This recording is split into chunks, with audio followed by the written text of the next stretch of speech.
Good afternoon, I'm Alejandra Perez for Siouxland Public Media News. Sioux City officials on Thursday began the process of interviewing 3 finalists for the open city manager position. First up at City Hall was a session with Eric Swanson, interim city manager of Phoenix, Oregon. Swanson said that the workforce should reflect the community. Talk about different groups that are part of that. If they see a police officer that reflects their race, then that gives them the idea of hey, maybe someday I can be that person. The other 2 finalists, Craig Clark with the Austin Port Authority in Minnesota and Andrew Barden, city administrator for Winterset, Iowa, have their interviews Friday. The process includes both closed interviews, then open forums for city residents to pose questions. The Sioux City Council members are working to pinpoint the successor for former longtime city manager Bob Padmore, who retired in April. And now more news from Brett Hayworth. ACLU Nebraska representatives say the case of a man detained by ICE after an immigration raid in Omaha shows a cruel policy change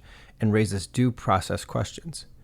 ACLU said it's not naming the man because he's still involved in immigration proceedings.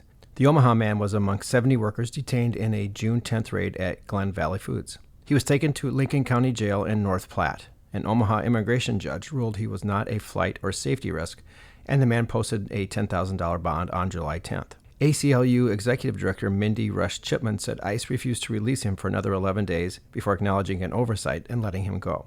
She said the case appears to reflect a new ICE policy that people who enter the county without permission are not eligible to bond out. Rush Chipman said dozens of people detained by ICE in Nebraska remain in custody after having bonds set. Officials with the U.S. Immigration and Customs Enforcement did not respond to a request for comment from Nebraska Public Media. In other news, 2 satellites built by researchers at the University of Iowa lifted off Wednesday. A crowd at a viewing party hosted by the university erupted into cheers when the rocket finally lifted off. Over the next year, the 2 satellites will circle the Earth together, collecting data on how solar energy impacts the Earth's magnetic field. The university received $115 million in funding from NASA for the project known as Tracers. For Siouxland Public Media News, I'm Brett Hayworth.